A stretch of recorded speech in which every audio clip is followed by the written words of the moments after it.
ආදරණීය දරුවනේ වෛරස වෛරොයිඩ ප්‍රියෝණ පිළිබඳව සාකච්ඡා කරපු අපි දැන් මේ සූදානම් වන්නේ ඊට අදාළ ප්‍රශ්නාවලියට පිළිතුරු සපයන්න. ඉතින් අපි ඉගෙනගත්ත සිද්ධාන්තමය කරුණු ඇසුරෙන් තමයි අපිට මේ ප්‍රශ්නාවලිය යොමු වුනේ. පළවෙනි ප්‍රශ්නේ බලන්න. වෛරසවල මූලික ලක්ෂණ මොනවාද? වෛරසවල මූලික ලක්ෂණ මොනවාද? මේක පොඩි රචනාවක් වගේ පිළිතුරක් තමයි අපිට ලියන්න තියෙන්නේ. අපි සෑම කරුණක්ම සාකච්ඡා කරමින් මතක් කරමින් පිළිතුර ගොඩනගමු. දරුවනේ වෛරස වලට කිසිදු ශෛලීය සංවිධානයක් නැහැ. ඔවුන් ශූන්‍යෂ්ටිකත් නෙමෙයි ප්‍රාග්ඥෂ්ටිකත් නෙමෙයි. සරලවම කියනවා නම් වෛරස කියන්නේ ජීවිනුත් නෙමෙයි. මොකද ධාරක ශෛලයක් තුලදී පමණයි මොවුන්ගේ පරිවෘත්තීය ක්‍රියා සහ ප්‍රජනනය පෙන්වන්නේ. ධාරක ශෛලයකින් බැහැරව කිසිදු පරිවෘත්තීය ක්‍රියාවක්වත් කිසිදු ප්‍රජනන ක්‍රියාවලියක්වත් මොවුන් පෙන්වන්නේ නැහැ, නොදක්වනවා. ඉතින් ඒ නිසා ජීවින් කියලා තවදුරටත් මොවුන් අපිට හඳුන්වන්න බෑ. හරි. ඒ නිසා අපි ඒ කාරණා ටික මුලින්ම ලියමු. පළවෙනි කරුණ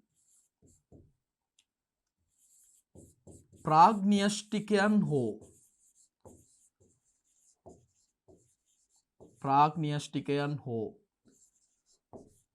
ශූන්‍යෂ්ටිකයන් හෝ නොවේ. ප්‍රාග්ඥෂ්ටිකයන් හෝ ශූන්‍යෂ්ටිකයන් හෝ නොවේ.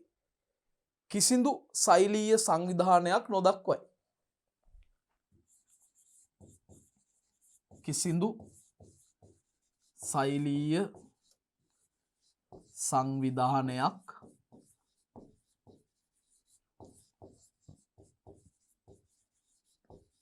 නොදක්වයි.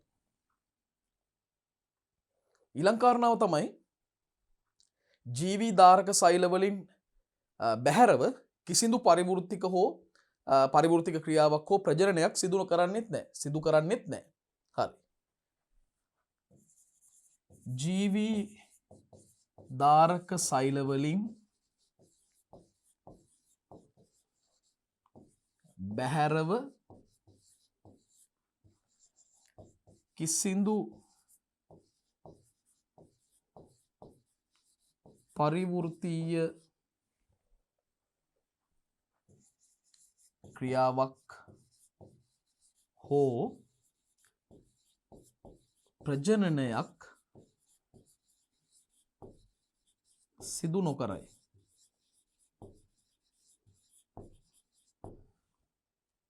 කිසිදු පරිවෘත්තීය ක්‍රියාවක් හෝ ප්‍රජනනයක් සිදු කරන්නේ නැහැ. මේ නිසා මොවුන් ජීවීන් ලෙස නොසලකයි.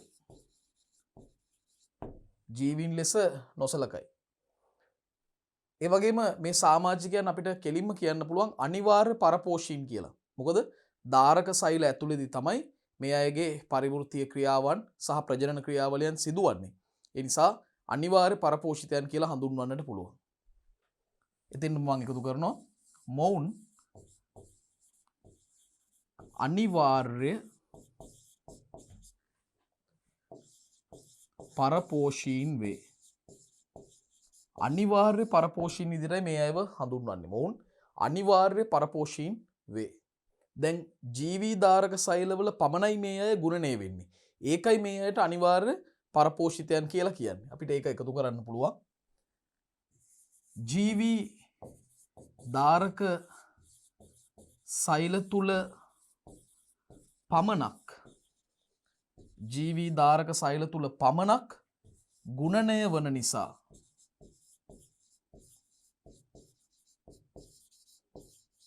අනිවාර්ය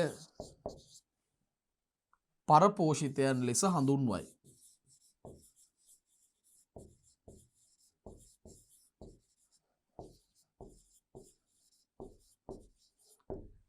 දැන් මොවුන් අනිවාර්ය පරපෝෂිතයන් කිව්වා. ඇයි එහෙම කියන්නේ කියන හේතුවත් මම ලිව්වා. ජීවී ධාරක ශෛල තුල පමණක් ගුණණය වන නිසා තමයි මේ අයට අනිවාර්ය පරපෝෂිතයන් කියලා මේ අයව හඳුන්වන්නේ. කොහොම වුණත් ධාරක ශෛලවලට ජීවී ධාරක ශෛලවලට ඇතුළු වුණාට පස්සේ ගුණණය වෙලා විවිධ පරිවෘත්තික පත ඔස්සේ ජීවීන්ව ආසාදනයට ලක් කරලා තමන්ගේ ජීව ක්‍රියාවන් පවත්වාගෙන යෑමේ හැකියාවක් මොවුන්ට තියෙනවා. කෙසේ වුවද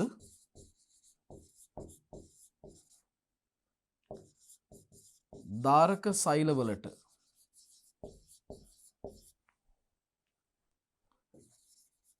ඇතුළු වූ විට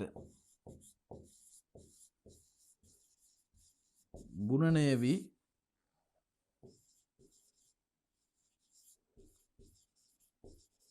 පරිවෘත්තික පත ඔස්සේ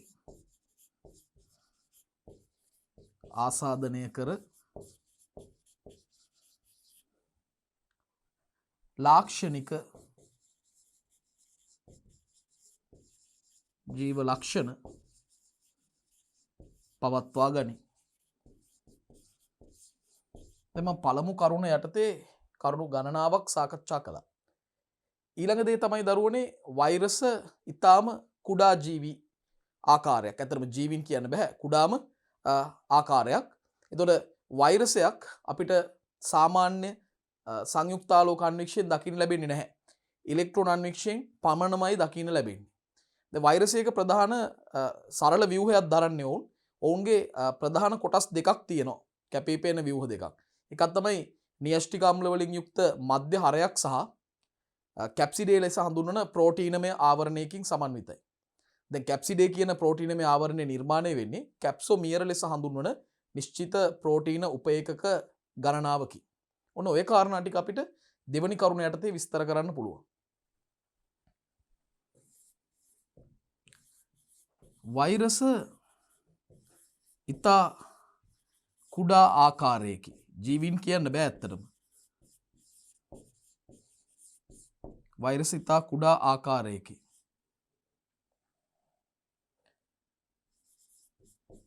බැක්ටීරියාවන්ටත් වඩා කුඩාය.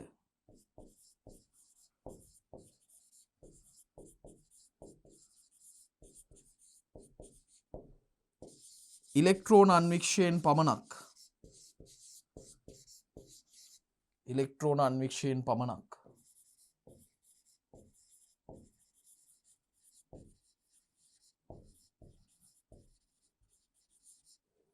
නිරීක්ෂණය කළ හැකිය.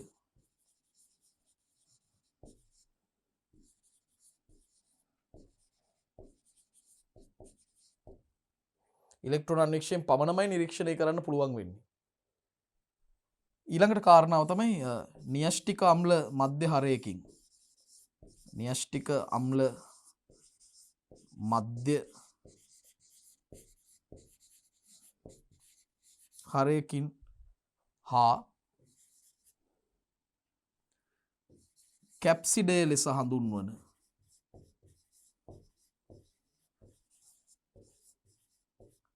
ප්‍රෝටීනමය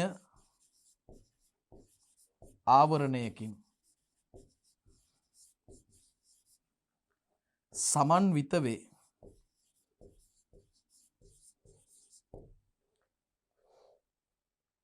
කැප්සිඩේ කියලා හඳුන්වන ප්‍රෝටීනමය ආවරණයකින් සමන්විතයි. දැන් කැප්සිඩයක් නිර්මාණය වෙලා තියෙන්නේ කැප්සොමියර කියලා හඳුන්වන නිශ්චිත ප්‍රෝටීන උපේකක ගණනාවකින්.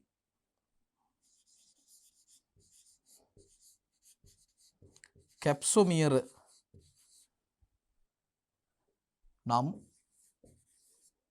නිශ්චිත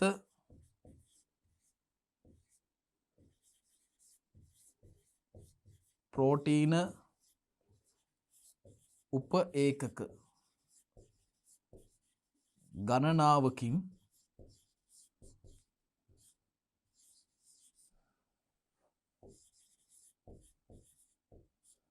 කැප්සිඩය සමන්විත වේ.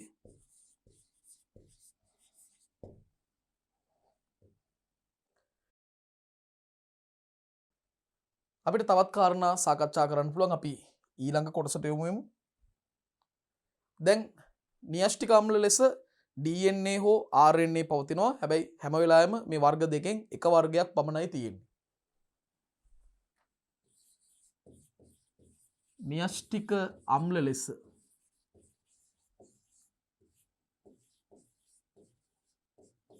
DNA හෝ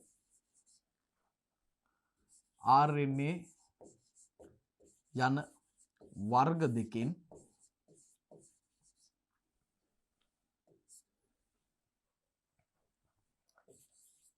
එක් වර්ගයක් පමණක් පවතී.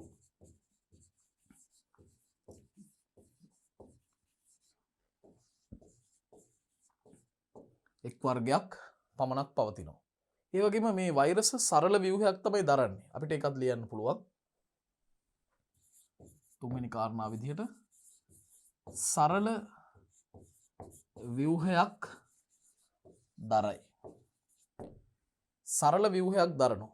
ඒ වගේම ප්‍රෝටීන සංශ්ලේෂණය සඳහා අවශ්‍ය වන එන්සයිම, ඒ වගේම අතිරේක RNA වැනි කොටස්, ඒ වගේම ප්‍රෝටීන සංශ්ලේෂණ යාන්ත්‍රණයක් වෛරස් දරන්නේ නැහැ. එහෙනම් කොහොමද එයාගේ මේ ප්‍රෝටීන හැදෙන්නේ? හැදෙන්නේ ඔවුන් ධාරක සෛලවල ප්‍රෝටීන සංශ්ලේෂණ යාන්ත්‍රණ භාවිතා කරමින් තමයි මේ ක්‍රියාවලිය සිද්ධ කරගන්නේ. ධාරක සෛලවල ප්‍රෝටීන සංශ්ලේෂණ යාන්ත්‍රණ භාවිතා කරනවා. ඒ වගේම RNA වෛරස් වලට හැකියාවක් තියෙනවා RNA වලින් DNA ප්‍රතිවර්තී ලෙස ප්‍රතිලේඛනය කිරීමට. ඒ සඳහා අවශ්‍ය වන එන්සයිම තමයි රිවර්ස් ට්‍රාන්ස්ක්‍රිප්ටේස් කියන්නේ. අන්නේ එන්සයිම RNA සහිත වෛරස විසින් දරනවා. අපිට ඒ ටික ලියන්න පුළුවන්. ප්‍රෝටීන සංශ්ලේෂණයට අවශ්‍ය එන්සයිම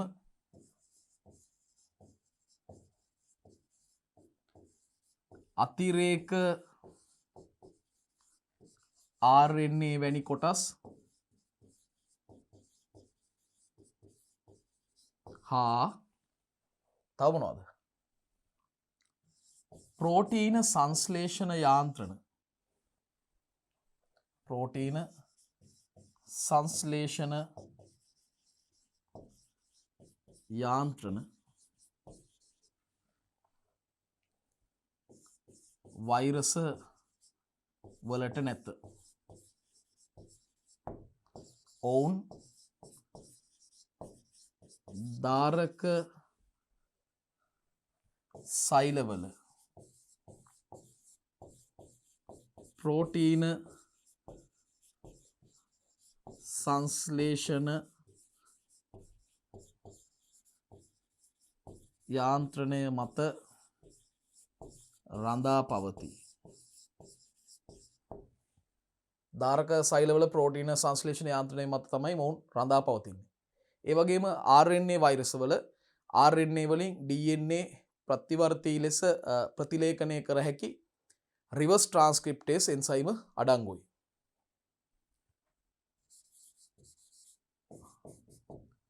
RNA වෛරස DNA ප්‍රතිවර්තී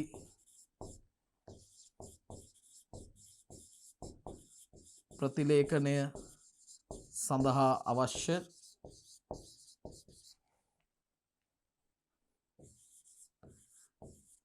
රිවර්ස් ට්‍රාන්ස්ක්‍රිප්ටේස්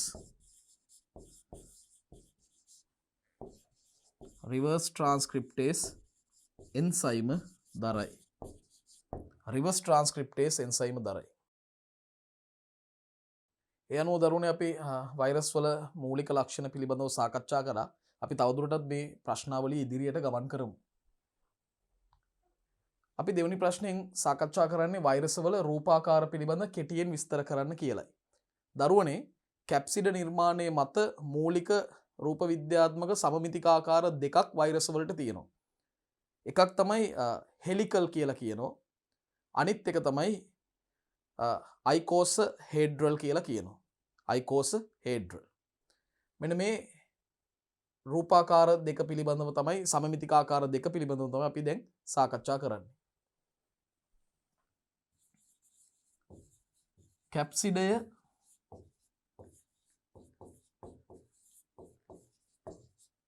නිර්මාණය මත පදනම් වූ මූලික රූප විද්‍යාත්මක මූලික රූප විද්‍යාත්මක සමමිතික ආකාර දෙකක් ඇත. එනම් හෙලිකල් හා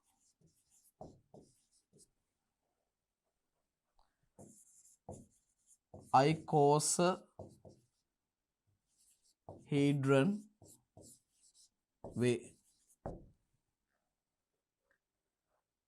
දැන් හෙලිකල් සහ අයිකෝසහීඩ්‍රන් කියලා ආකාර දෙකක් තියෙනවා. සමමිතික ආකාර දෙකක්. ඒ සමමිතික ආකාර දෙකට අදාළ රූපාකාර 4ක් අපිට දකින්නට පුළුවන්. මේවාට අදාළව වෛරස් වල රූපාකාර 4ක් ඇත. එනම් මොනවද මේ රූපාකාර 4? එනම් හෙලිකල් හෙවත් හේලික්සීය,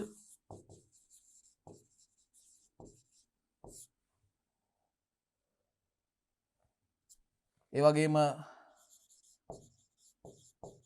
අයිකෝසහීඩ්‍රන් හෙවත් බහුතල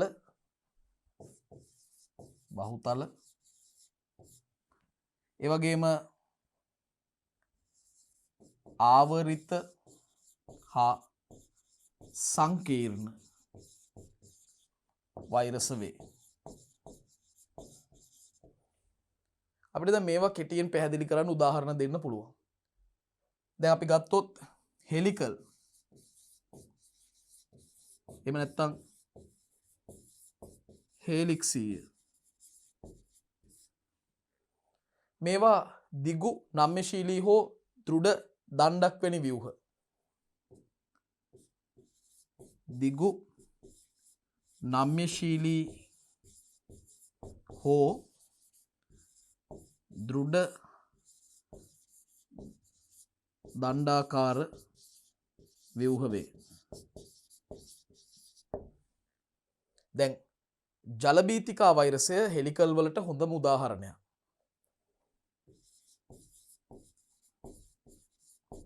ජලබීතිකා වෛරසය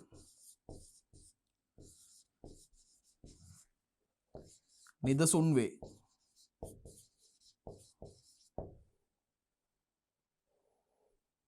ඊළඟට අපි ගත්තොත් බහුතල. මේ බහුතල සඳහා හොඳම උදාහරණය තමයි ඇඩිනෝ වෛරසය.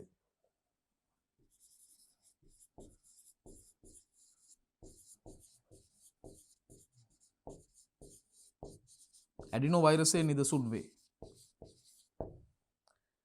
ඊළඟ දරුවනේ අපිට ගන්න පුළුවන් සංකීර්ණ බහුතල වෛරස වගේ මෙතන සංකීර්ණ වෛරස. සංකීර්ණ වෛරස වල සංකීර්ණ ව්‍යුහයක් තමයි දකින්න ලැබෙන්නේ.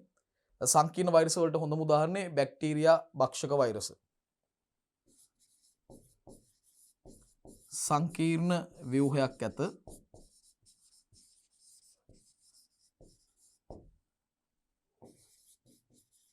බැක්ටීරියා භක්ෂක වෛරස නිදසුන් වේ.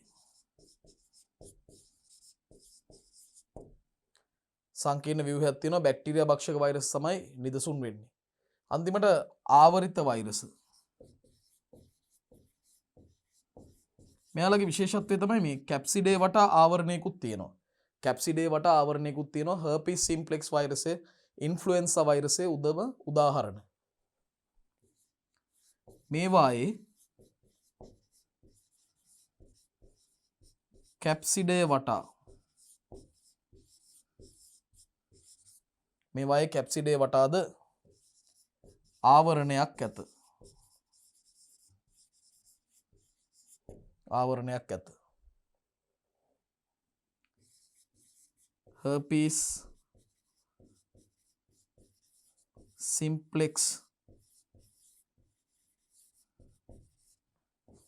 වෛරසය නිදසුන් වේ.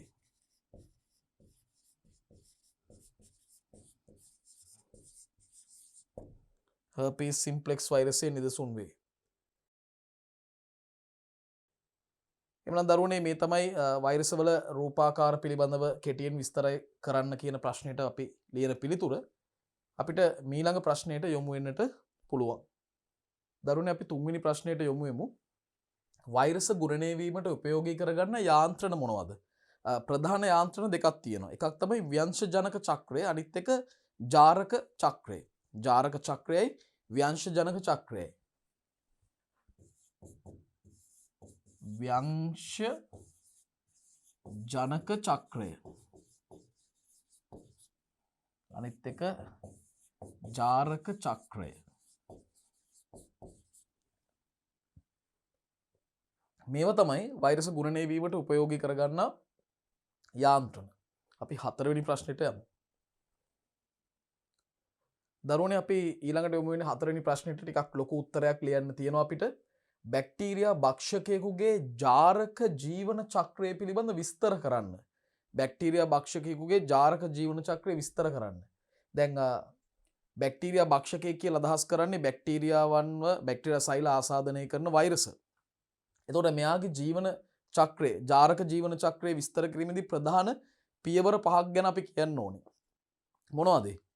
සම්බන්ධ වීම, විනිවිද යාම, ජෛව සංශ්ලේෂණය, පරිණතිය සහ සමූහණය, අවසානයේදී නිදහස් වීම. ඒ පිළිබඳව අපි විස්තර කරන්න ඕනේ. දැන් මොකද්ද සම්බන්ධ වීම කියලා අදහස් කරන්නේ? සම්බන්ධ වීම කියලා අදහස් කරන්නේ බැක්ටීරියා සෛලයේ සෛල බිත්තියේ පවතින ගැළපෙන ප්‍රතිග්‍රාහක ස්ථානවලට මේ භක්ෂක වෛරසය සම්බන්ධ වීම තමයි පළවෙනි පියවර විදිහට සම්බන්ධ වීම කියලා අපි අදහස් කරන්නේ. දෙවැන්න තමයි විනිවිද යාම. මෙතෙන්දි විනිවිද යනවා කියලා අදහස් කරන්නේ බැක්ටීරියා සෛලයේ සෛල බිත්තිය සිදුරු කරලා භක්ෂක වෛරසයේ DNA බැක්ටීරියා සෛලය තුළට නික්ෂේප කිරීම. මේ නික්ෂේප කිරීමේ ක්‍රියාවලිය සඳහා බැක්ටීරියා සෛල බිත්තිය ජල විච්ඡේදනය කරන නැත්නම් බිඳ හෙළන එන්සයිම මේ ක්‍රියාව පහසු කරනවා. බැක්ටීරියා සෛල බිත්තිය බිඳ හෙළීමට දායක වන එන්සයිමයකින් තමයි මේ ක්‍රියාවලිය පහසු කරන්නේ. තුන්වෙනි පියවර තමයි ජෛව සංශ්ලේෂණය. ජෛව සංශ්ලේෂණයේදී සිද්ධ වෙන දේ තමයි දරුවනේ දාරක සෛලය තුලදී දාරක සම්පත් භාවිතා කරමින් වෛරස් DNA සහ කැප්සිඩ ප්‍රෝටීන නිර්මාණය වෙනවා, නිෂ්පාදනය වෙනවා. මේ අවස්ථාවේදී දාරක DNA නිෂේධනය වීම, උත්තේජනය වීමකුත් සිද්ධ වෙනවා. දාරක DNA නිෂේධනය වීම, උත්තේජනය වෙනවා. හතරවෙනි පියවර තමයි පරිණතිය සහ සමූහණය. දැන් මේ වන විට වෙන්වෙන් වශයෙන් වෛරස් DNA සහ කැප්සිඩ ප්‍රෝටීන නිර්මාණය වෙලා තියෙන්නේ. ඒවා එකතු වෙලා නව වෛරස් අංශු සෑදීම තමයි මේ පියවරේදී සිද්ධ වෙන්නේ. එතකොට අලුත් වෛරස් අංශු රාශියක් නිර්මාණය වෙනවා. අවසාන පියවර තමයි දරුවනේ නිදහස් වීම. මේ නිදහස් වීමේ පියවරේදී සිද්ධ වන්නේ බැක්ටීරියා සෛලයේ සෛල බිත්තිය ජාරණය කරමින් නව වෛරස් අංශු ඒ බැක්ටීරියා සෛලෙන් පිටතට ගමන් කරනවා. ගමන් කරලා ආසන්නයේ තියෙන සෛලවලට සම්බන්ධ වෙමින් තවත් අලුත් ජාරක ජීවන චක්‍රයක් ආරම්භ කරනවා. මෙන්න මේ පියවරවල් තමයි අපි පිළිතුර වශයෙන් ගොඩනගන්නට ඕනේ. එhmenan අපි පිළිතුර ලිවීමට යොමු වෙමු. දැන් මේ ක්‍රියාවලිය සඳහා ප්‍රධාන පියවරවල් මේ ක්‍රියාවලිය සඳහා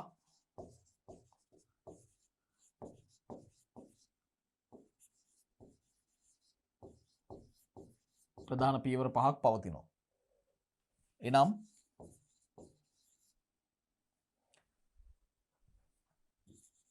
සම්බන්ධ වීම,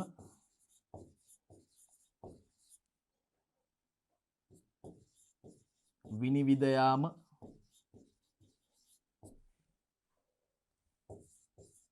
ජෛව සංශ්ලේෂණය,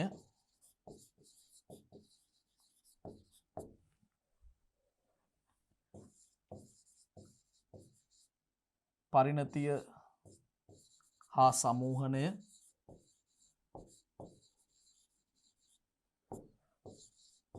අවසන් පියවර නිදහස් වීමයි.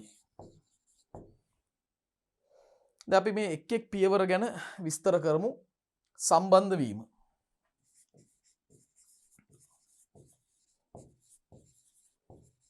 සම්බන්ධ වීම. දරුවනේ සම්බන්ධ වීම කියන්නේ පළමු පියවර.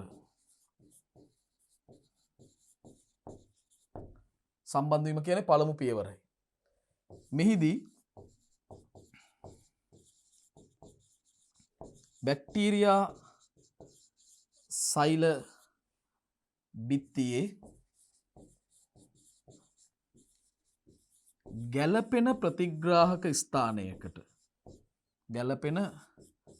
ප්‍රතිග්‍රාහක ස්ථානයකට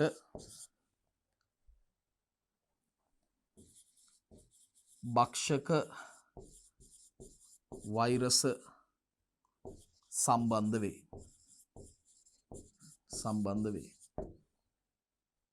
ඒක තමයි සම්බන්ධ වීම. දෙවනි පියවර තමයි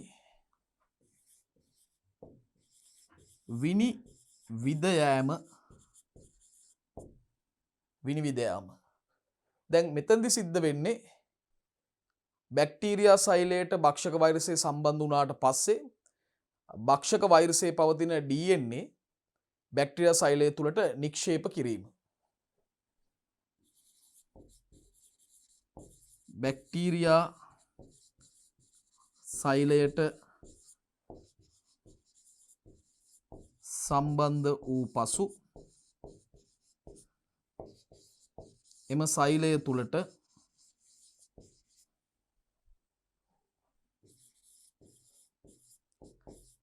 DNA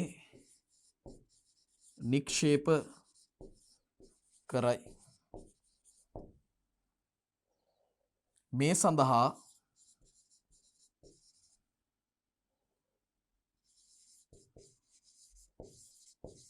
බැක්ටීරියා සෛල බිත්ති බිඳ හෙළන එහෙම නැත්නම් ජල විච්ඡේදනය කරන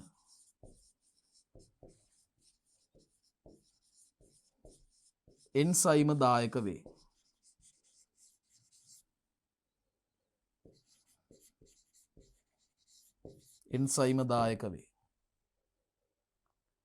දරුවනේ තුන්වෙනි පියවර තමයි ජෛව සංශ්ලේෂණය.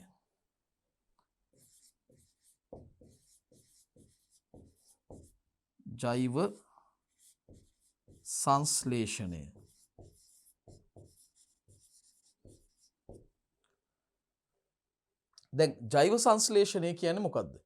ජෛව සංශ්ලේෂණය කියලා අදහස් කරන්නේ ධාරක බැක්ටීරියා සෛලය තුලදී වෛරස DNA සහ කැප්සිඩ ප්‍රෝටීන නිෂ්පාදනය වීම නිර්මාණය වීම. මේ සඳහා ධාරක සෛලයේ සම්පත් භාවිතා කරමින් තමයි මේ කටයුත්ත කරන්නේ. ධාරක සෛලයේ සම්පත් සහ ප්‍රෝඩන සංශ්ලේෂණ යාන්ත්‍රණ භාවිතා කරමින් තමයි මේ ක්‍රියාව කරන්නේ.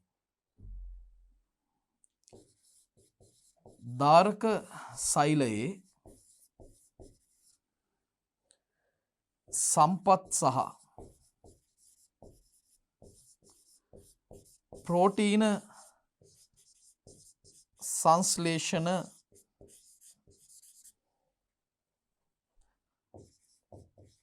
යාන්ත්‍රණ භාවිතා කරමින්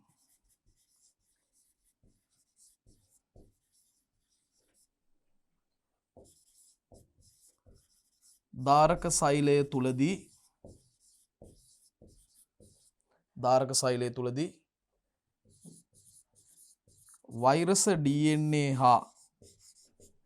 වෛරස DNA හා අපි ඊළඟ පිටුවට යමු.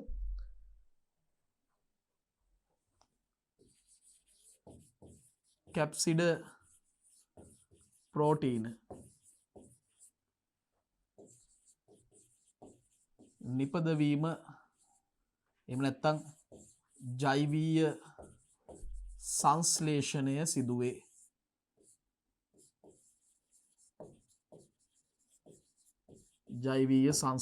සිදුවේ.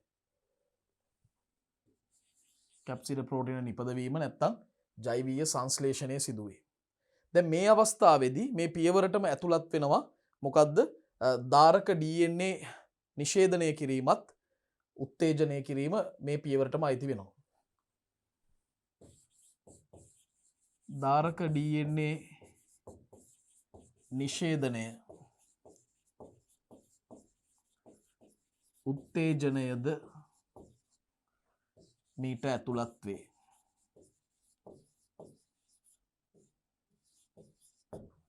දැන් දරුවෝ හතරවෙනි පියවර තමයි අපිට ඒක ලියන්න පුළුවන්. ඒ තමයි පරිණතිය සහ සමූහනය. පරිණතිය සහ සමූහනය. මෙතනදී අදහස් වෙන්නේ මේ භක්ෂක DNA සහ ප්‍රෝටීන සංශ්ලේෂණය සම්පූර්ණ වුණාට පස්සේ සම්පූර්ණ වෛරස් අංශු නිර්මාණය කිරීම සඳහා මේ භක්ෂක DNA නැත්නම් වෛරස් DNA සහ ප්‍රෝටීන කැප්සිඩ එකතු වෙනවා, සමූහනය වෙනවා. ඒක තමයි හතරවෙනි පියවරෙන් කියවෙන්නේ. භක්ෂක DNA හා ප්‍රෝටීන සංශ්ලේෂණය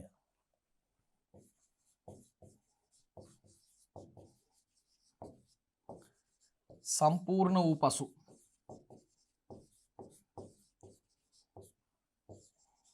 සම්පූර්ණ වෛරස් අංශු නිපදවීම සඳහා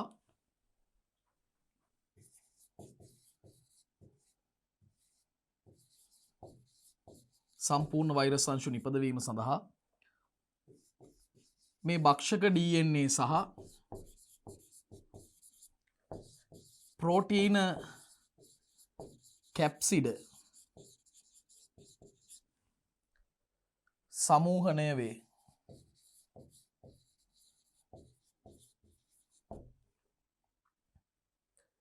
පස්වෙනි පියවර තමයි නිදහස් වීම.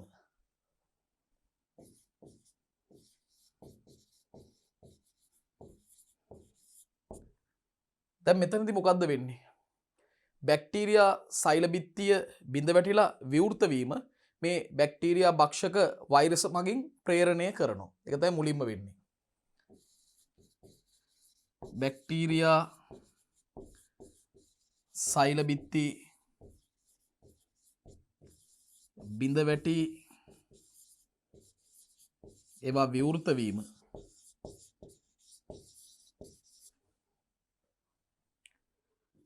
භක්ෂක වෛරස මගින් දිරිගැන්වෙනවා, නැත්නම් ප්‍රේරණය වෙනවා. ප්‍රේරණය වේ. එතකොට මොකද වෙන්නේ? සෛල බිත්ති දැන් බිඳ වැටිලා විවෘත වුණාට පස්සේ නව වෛරස් අංශු, බැක්ටීරියා භක්ෂක නව වෛරස් අංශු බැක්ටීරියා සෛලෙන් නිදහස් වෙනවා, ඉවත් වෙනවා. එවිට නව බැක්ටීරියා භක්ෂක වෛරස් අංශු බැක්ටීරියා සෛලයෙන් නිදහස් වී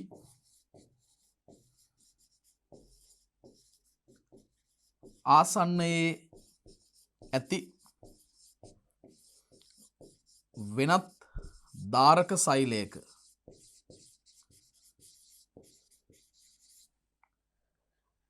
ජාරක චක්‍රයක්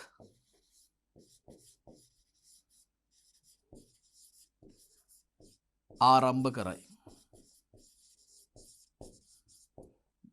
ජාරක චක්‍රයක් ආරම්භ කරයි. එහෙමනම් දරුවනේ බැක්ටීරියා භක්ෂක වෛරසයක ජාරක ජීවන චක්‍රයේ ප්‍රධාන පියවර 5 අපි සවිස්තරාත්මකව සාකච්ඡා කළා. අපිට එහෙමනම් ඊළඟ ප්‍රශ්නයට දැන් යොමු වෙන්නට පුළුවන්. අපි එනවා දරුවනේ 5 වෙනි ප්‍රශ්නයට වෛරොයිඩ පිළිබඳ සැකෙමින් විස්තර කරන්න. වෛරොයිඩයක් සමන්විත වන්නේ කුඩා නග්න RNA කොටසකින්. නග්න කියන වචනේ මම පැහැදිලි කළා. අර පටලමය ආවරණයක් නැහැ. ඇත්තටම ඒවා වටා ආරක්ෂිත ප්‍රෝටීනමය ආවරණයක් දකින්න ලැබෙන්නේ නැහැ. මේ වෛරොයිඩ දාරක ජීවී දාරක සෛල තුලදී පමණයි ගුණණය වෙන්නේ. මේවා තුල කිසිදු ආකාරයක ජාන අන්තර්ගත වීමක් සිද්ධ වෙන්නේ නැහැ.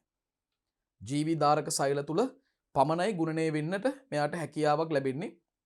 කිසිම ආකාරයක ජාන අන්තර්ගත වීමක් මෙයාගේ දකින්න ලැබෙන්නේ නැහැ. හැබැයි මේවා ප්‍රතිවලිත වීමට අවශ්‍ය සංඥා පමණක් දරනවා. මේ වන විට හොයාගෙන තියෙන්නේ වෛරොයිඩ ශාක ආසාදනය කරනවා කියලා. ඒ ඇරෙන්න වෙනත් ජීවී ආකාරයක් ආසාදනය කරනවා කියලා තවමත් වාර්තා වෙලා නැහැ. එයනම් අපිට කියන්න පුළුවන් ශාක ආසාදනය කරන ආකාරයක් විදිහට වෛරොයිඩ හඳුන්වන්න පුළුවන්. මෙයත් ජීවියෙක් නෙමෙයි අජීවී ද්‍රව්‍යයක් විදිහටයි වෛරස් වගේම සලකන්න වෙන්නේ මෙයාටත්. හරි? ඊටාම කුඩා කෙනෙක්. ඇත්තරම වෛරස් වලටත් වඩා කුඩා ස්වභාවයක් තමයි මේ වෛරොයිඩ වල පවතින්නේ. අපි ලියමු. වෛරොයිඩ යනු ඉතා කුඩා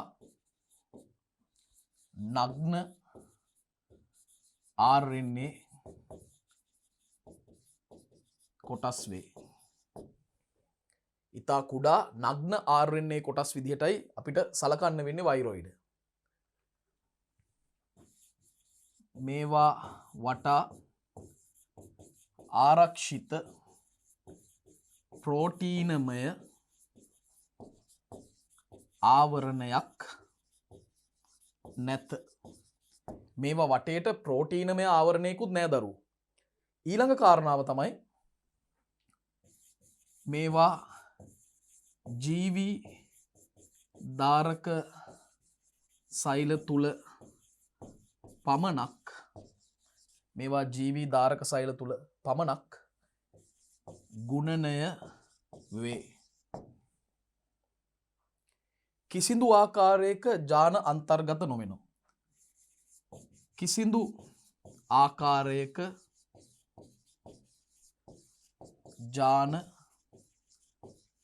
අන්තර්ගත නොවන අතර කිසිදු ආකාරයක ජාන අන්තර්ගත නොවන අතර කුණනයට අවශ්‍ය සංඥා පමණක් ඇත. ගුණනයට අවශ්‍ය සංඥා පමණක් ඇත. දැන් එතකොට ධාරක සෛල වල මේ අය ගුණනය වෙන්නේ ධාරක සම්පත් භාවිතා කරලා. ඒකත් අපි ලියමු. ධාරක සෛලවල සෛල තුල ගුණනය වන්නේ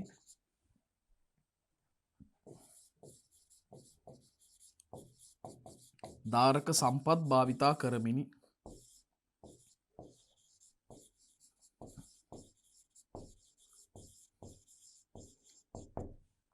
දැන් ශාක ආසාදනය කරනවා. නමුත් වෙනත් කිසිම ජීව ආකාරයක් ආසාදනය කරනවා කියලා වාර්තා වෙලා නැහැ.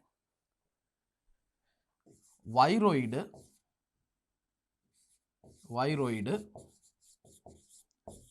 ශාක ආසාදනය කරයි. ඒ හැර වෙනත් ජීවී ආකාර ආසාදනය කිරීමක්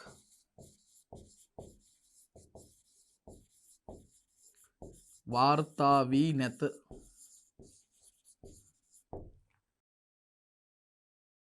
මෙන්න මේ දේවල් තමයි දරුවනේ අපිට වෛරොයිඩ පිළිබඳව කියන්නට තියෙන්නේ. එහෙමනම් අපි 6 වන ප්‍රශ්නයට යමු. ප්‍රියෝන යනු මොනවාද? ප්‍රියෝන කියලා අදහස් කරන්නේ දරුවනේ ආසාදක ප්‍රෝටීනමය අංශු. ප්‍රෝටීනමය ආසාදක අංශු විශේෂයක්. ආසාදක ප්‍රෝටීනමය අංශු ප්‍රියෝන වේ. ආසාදක ප්‍රෝටීනමය අංශු තමයි අපි ප්‍රියෝන කියලා අදහස් කරන්නේ. එමනම් අපි 7 වන ප්‍රශ්නයට යමු. ප්‍රියෝන වල ලක්ෂණ මොනවද?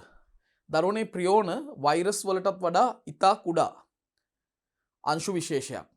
ඒ වගේම නියෂ්ටික අම්ල නොමැතිව උවත් ධාරක සෛලයේ ප්‍රවේණික ද්‍රව්‍ය භාවිතා කරමින් ගුණනය වීමේ හැකියාවක් තියෙනවා.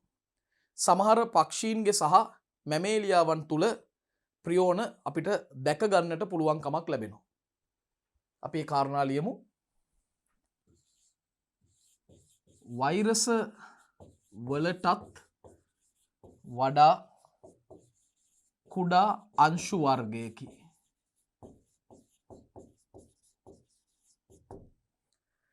න්‍යෂ්ටික අම්ල රහිත වුවත් න්‍යෂ්ටික අම්ල නෑ මේගොල්ලන්ට රහිත වුවත් ප්‍රෝටීන සඳහා කේත සපයන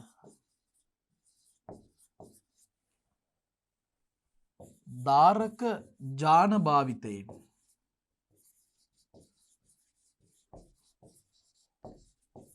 ප්‍රියෝන ප්‍රෝටීන වලට ප්‍රතිවලිත වෙන්න පුළුවන්. ප්‍රතිවලිත විය හැකිය. තර න්‍යෂ්ටික අම්ල රහිත වුණත් ප්‍රෝටීන සඳහා කේත සපයන ධාරක ජාන භාවිතයෙන් මේ ප්‍රියෝන ප්‍රෝටීන වලට ප්‍රතිවලිත වෙන්න පුළුවන්.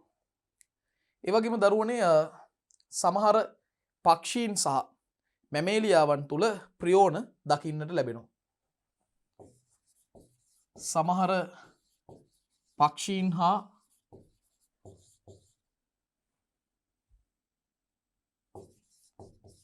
මැමේලියා වන්ගේ දේහය තුල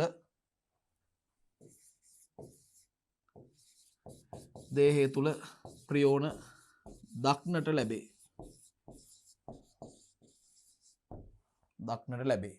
එතකොට මේ ප්‍රියෝන ක්‍රියා කරන්නේ රෝග සඳහා හේතු වන රෝග කාරක විදිහටයි මේ සත්තුන්ගේ දේහයන් තුල. ඒකත් අපි ලියමු. එවිට රෝග සඳහා රෝග කාරකයන් ලෙස ක්‍රියා කරයි. දැන් ප්‍රධාන වශයෙන්ම ස්නායු පද්ධතිය සම්බන්ධ රෝග තමයි ප්‍රියෝන ඇති කරන්නේ. ඒ කියන්නේ ප්‍රියෝන රෝග සියල්ලක්ම පාහේ ස්නායු හා සම්බන්ධයි. ප්‍රියෝන මගින් ඇතිවන රෝග සියල්ලක්ම පාහේ ස්නායු පද්ධතිය හා සම්බන්ධයි. ස්නායු පද්ධතිය හා සම්බන්ධයි. ඒ තමයි දරුවනේ අපිට ප්‍රියෝන වල ලක්ෂණ පිළිබඳව කතා කරන්න දින මූලික කාරණා වෙන්නේ.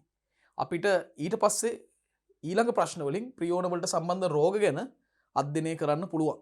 අපි බලමු 8 වෙනි ප්‍රශ්නේ මොනවද අපිට ලියන්න තියෙන්නේ කියලා. 8 වෙනි ප්‍රශ්නය. ප්‍රියෝන වලින් වැළඳෙන රෝග පිළිබඳව කෙටියෙන් ලියන්න. ප්‍රියෝන වලින් වැළඳෙන රෝග පිළිබඳ කෙටියෙන් ලියන්න. දැන් මෙහෙමයි දරුවනේ. ප්‍රියෝන වලින් වැළඳෙන ප්‍රධානම රෝග වලට කියන්නේ TSC රෝග කියලා. Transmissible Spongiform Encephalopathies. කෙටියෙන් කියන TSC රෝග. මේ TSC රෝග නිසා මොළයේ විශාල රික්ත තත්ත්වයන් ඇති වෙනවා. විශාල රික්තක කියන්නත් පුළුවන්. එතකොට මේ විශාල රික්තක ඇතිවීමත් සමග මොළය ස්පොන්ජ් එකක ස්වභාවයට ස්පොන්ජිමය තත්ත්වයකට පත් වෙනවා. ඒක බරපතල මාරාන්තික රෝග තත්ත්වයක්. ඒ වගේම උමතු ගව රෝගය මුල්වරට ගවයන්ගෙන් අනාවරණය කරගත්ත ප්‍රියෝන රෝගයක්. ඒ වගේම ප්‍රියෝන මගින් වැළඳෙන මිනිසාට වැළඳෙන රෝගයක් විදිහට CJD රෝගය සඳහන් කරන්නත් පුළුවන්. මේවා තමයි අපිට ලියන්න තියෙන්නේ.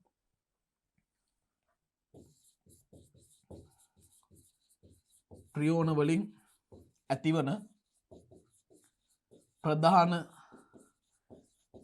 රෝග වන්නේ TSES රෝගයි. මේවා මගින් මොළයේ විශාල රික්ත ඇති කරමින්, ඒ කියන්නේ සිදුරු වගේ ඇති කරනවා. මොළය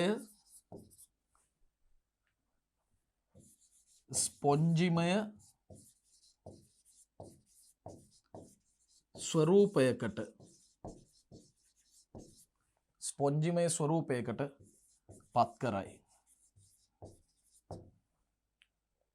ප්‍රියෝන වලින් ඇතිවන ප්‍රධාන රෝග වන්නේ TSC රෝග.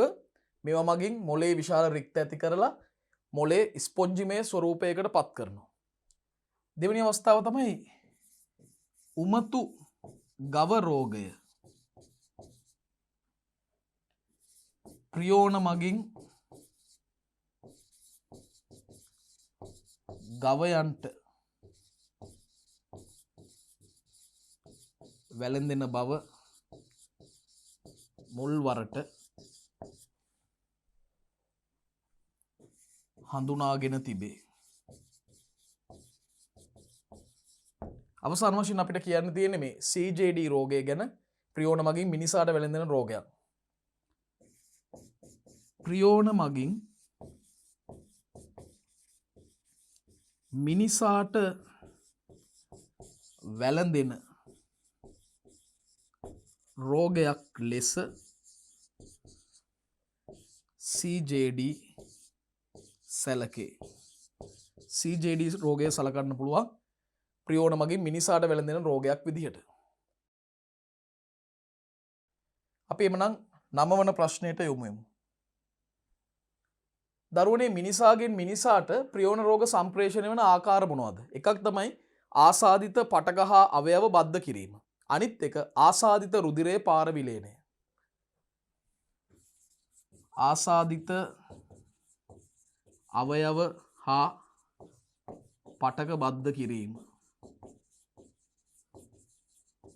ඒ වගේම ආසාදිත